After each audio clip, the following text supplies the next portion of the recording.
On this week's episode of SETV, we take a quick look at one of our recent semi-truck arrivals. Then we go see Hank to find out what it takes to haul a Massey Ferguson swather across state lines. Then we'll wrap up our episode with a quick look into the backlots with Mike to learn more about Skolton's equipment history. But first, let's head back to the office.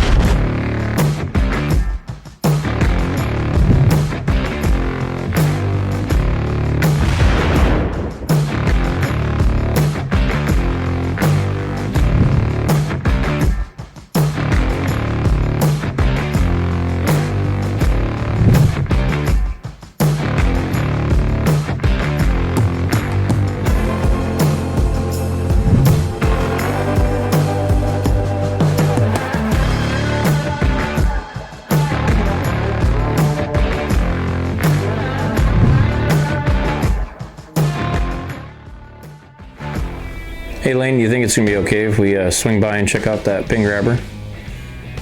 You guys putting the auto lube on it? Sweet. That's cool, we'll be over in a second. So, a couple weeks ago we sold a KX080 to a local customer and they had a pin grabber installed on it. And also they're getting an auto luber put on today. But the reason I'm bringing this up is because I forgot to give them this one pin for their pin grabber, and luckily enough they just down the corner, just down the road. So let's go bring it to them and check out the auto lube install.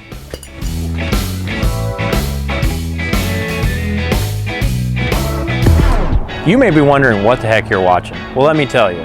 My dad started this dealership back in 1978 from scratch and has evolved into a very busy place where we sell Kubota, Claas, and JCB. And we have a lot of interesting things going on every day here at Skolton's Equipment, and a lot of people wonder what the heck we do. So we developed SETV to show you what we do on a daily basis. Now back to Strimler Gravel. Hey, there's our billboard.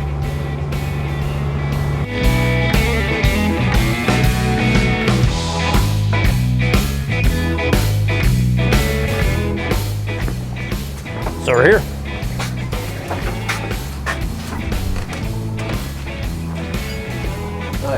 Are they doing the Grunewald system in there?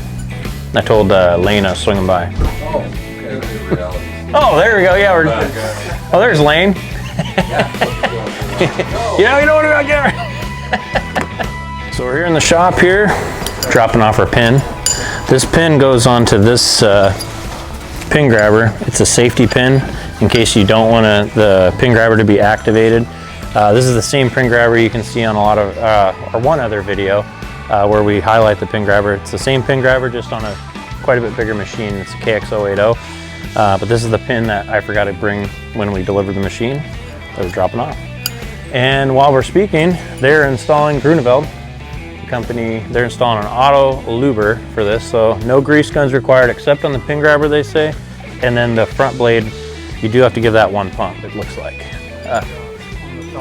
And the thumb. The thumb, everything else is plumb to lube, right? Right on. This is what the unit's sitting right on top of that hood over there.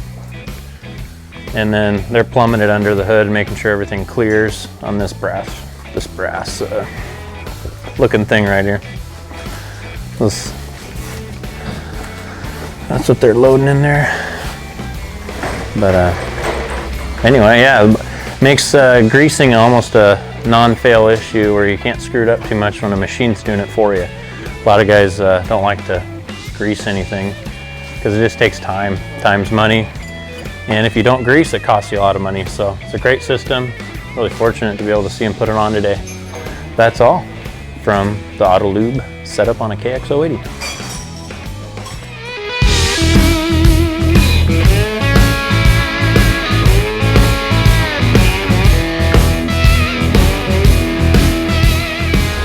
Got a truckload of new Kubotas here at Skolton's Equipment.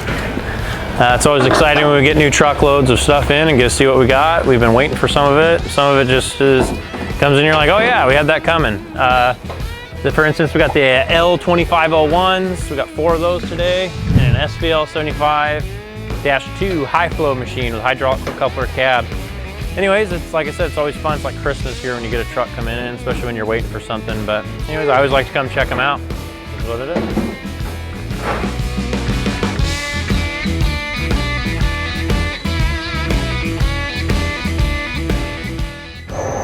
One of the principles that Skolton's Equipment was founded upon was getting equipment from the Midwest to Washington State, and to do that we use trucks, and we still do today. Trucking is a big foundation of what we do at Skolton's Equipment, and sitting behind me is one of our newest trucks, the Peterbilt. It's a number 4 truck, and its driver Hank, who is right there in the rain gear, it's a little wet today, is loading up looks like a Massey Ferguson swather that we sold that needs to get trucked out of here.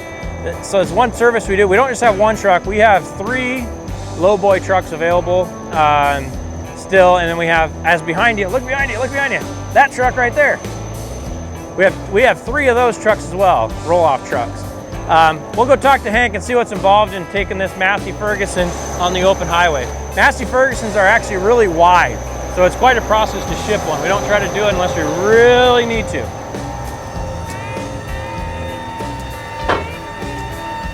How's it going, Hank? Fine.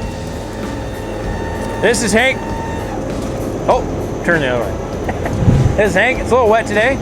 He's the driver of this truck. Another fine day in Washington. How long have you been driving? 22 years. 22 years. This is his truck. As you can see, this thing's so wide, we don't leave the wheels on the ground. We eventually will somehow get those off, right, Hank? Yeah. So we'll block it. It's a very wide unit. It's quite a process to move, like I said before, so it's not something we just do for fun every day. This one is going to its new home.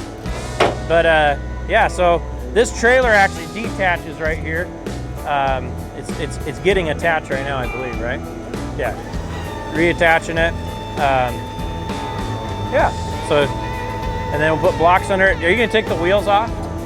Yeah, what we're gonna do is we're gonna back it up right now and get it out in the open, and then we'll pick up on each side. These crazy wheels on the inside, we'll pivot them inside so they go like so. Okay. And then we'll take each side, we'll take a forklift on each side, pick the whole works up, slide the sliders back in, and set the whole thing down onto the trailer, and then take those drive wheels off, and that's a done deal. And we put the head here. And we'll put the head Or head up on the top deck. I actually have a tractor to put down in here yet, so. Oh, nice. This is why all the We don't waste a lot of room at Skolton's Equipment on try trailers. not to. No, yeah. And it starts with this truck. Most trucks you'll see don't have this deck on it either. This is the drum deck. We put stuff on it from time to time. Nothing at Skolton's Equipment is what you would say normal or off the shelf that you would just go, hey, I want that at the store. Usually everything, especially in the trucking department, is super duper custom. A little bit insane custom. Some people will look at this and be like, holy cow, you guys did a lot of work with that. The big pipes in this truck, custom drum deck. And this is not no ordinary Peterbilt either. This is a 600 horse Peterbilt, if I recall right. 600 horse, and most 600 horsepower trucks have to be double framed. This one is not, to save on weight and still get the power. So anyways, just a little tidbit on our trucking department, but we're getting ready for another load. You don't see that too often. It's just coasting on the ground like that. But getting in position to get it loaded for real. I first got to hear about loading this load, the windrower needing to go to Klamath Falls, Oregon, and the fast track just needing to go down south in Washington State. So basically the thing to do first is I had to figure out the length of everything. So went inside. I kind of know what the windrower was going to be. They're roughly about 12 to 13 feet, sitting on the ground just like you see it. But the fast track was a little bit different because of the front weights on there. So I needed to kind of know which trailer I was going to take. I have 2 different trailers I can use. This one has a longer deck, but can carry a little less weight. Where my triple axle in the back, obviously I can carry more weight, but not have the deck space that I needed. So basically it's a little bit of using a measuring tape, kind of visioning it in your head a little bit, knowing kind of what you want it to look like. It's what you want to see. So the big thing is which way do you point the windrower? Well, knowing that I wasn't going to be able to get it too far back if I was just to back it on, I opted to drive it forward, setting it down. As you can see on the back there, it's setting on transport stands that the factory it comes with. Set it down on the stands. The tire's clear by maybe 6 to 8 inches, something like that. With the thing up in the air like this, I should start over by saying just that when you have it set down like this, you can pretty much drive the unit It straddles the trailer and it'll walk all the way across there. Sometimes you need to dunnage it up just a little bit to make it work. Then it's just a matter of getting it set down in its spot, putting the crazy wheels, which are these in the back, to kind of help steer the machine, getting them pointed in the right direction so the machine is there and stable, chain it down. The next thing, as you can tell, back in the fast track on was my only option because I have front weights on the front. This way I can have the whole thing set up inside there, and it gave me space to where I can kind of move my weight wherever I need it. I'm not heavy back here at all. I'm only running maybe 28 to 29,000. I'm allowed 34, so I'm way good there. And by being able to back the fast track up against the machine a little bit more, I was able to go to roughly, I'm about 38,000 on the 3-axle up front. And a lot of that has to do with the cheat axle. I'm allowed up to 42, and I was able to get it down to 38. So I am legal as far as weight goes. And the main thing was just to be able to put the header up there and make it all fit. And you see it's on there like you see it. So at Skolton's Equipment, we have a large lot. We have a lot of space, we have a lot of parts on the ground, waiting for that what if day, if it might happen, where we might need something that's in this row of stuff. A lot of people ask, why do you keep it? Well, for the what if day.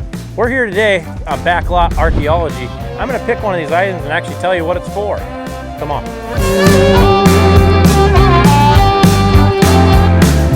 Let's see.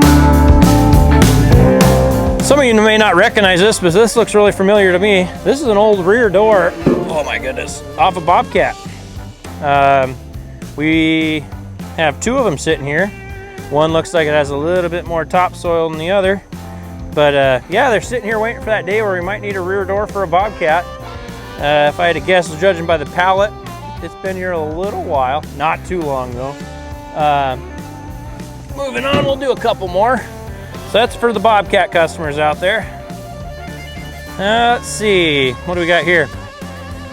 This, I believe, this is an old loader mount. I think I have it upside down, but this is an old loader mount for a Westendorf loader. Skolton's Equipment was started in 1978, and the first product Skolton's Equipment, actually my dad started selling, was Westendorf loaders on any brand tractor. And I have a feeling this might be one piece that's left over from that. It's a Westendorf loader mount. We don't really carry Westendorf loaders anymore. Every manufacturer kind of makes their own loader. But yeah, no, that's what that is. And judging by the pallet, it's probably only been here just a little while. Thanks for checking out Backlot Archaeology. Tune in next week for another episode. At Skolton's Equipment, no one day is the same from another one. We have a lot of different moving parts at Skolton's Equipment. We have a rental department, service department, a parts department, a sales department, and we do trucking.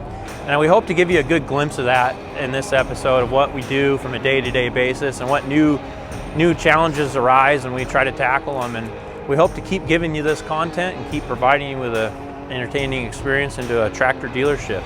And remember, we have a website, and everything you see on this lot has a picture and a price, and it's online at skoltonsequipment.com. We'll see you again. Tune in.